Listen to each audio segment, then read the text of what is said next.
unique cruelty and evil. No longer are Palestinians and Muslims considered terrorists. Americans now see a proud, noble people who remain defiant, humble and strong in the face of unimaginable cruelty, oppression and suffering. This inspirational defiance explains why many Westerners are now picking up the Quran and learning about Islam for the first time in their lives. Reading the Quran, and I have a lot to say, especially because I grew up as an evangelical Christian. Now, did I expect for me to read the Quran and it resonate with the core beliefs and values I already have? I didn't know any of this stuff. The propaganda runs deep, but I don't think I've ever understood anything as much as I've understood the Quran. I'm no longer a Christian reading Quran. I am now a Muslim reading Quran. Alhamdulillah, I am Muslim today. So I'm taking my Shahada today.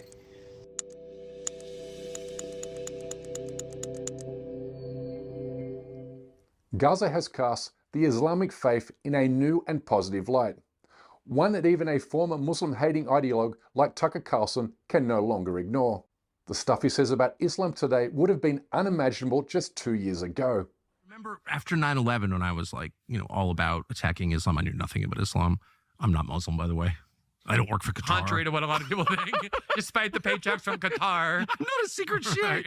But I remember hearing someone I worked at CNN at the time, and we had all these endless experts, most of whom kind of worked for the CIA, but whatever. I realized that later, but I remember who it was come on and be like, Islam is bad. And I was like, sounds bad, whatever. I don't know if I ever met a Muslim, but he's like, you know what Islam means?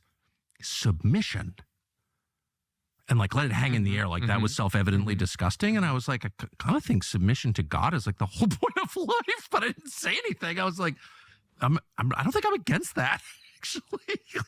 And now that Tucker's increasingly favorable views of Islam is helping him discern oppressor from the oppressed, perpetrator from victim, and occupier from the occupied.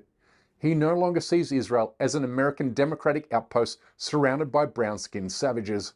He now understands that Israel is a noose around America's neck, and that the real terrorists are Israeli soldiers, not Palestinian children.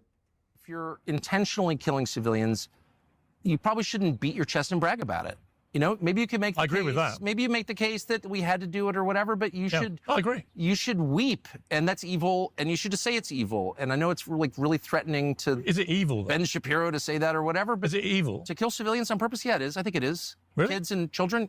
Well, how is it not, actually? In a war? Well, you can call it whatever you want. How is it right to kill women and children? I didn't. Today, Tucker is a man on a mission to expose the corrupting influence Israel has over the US government.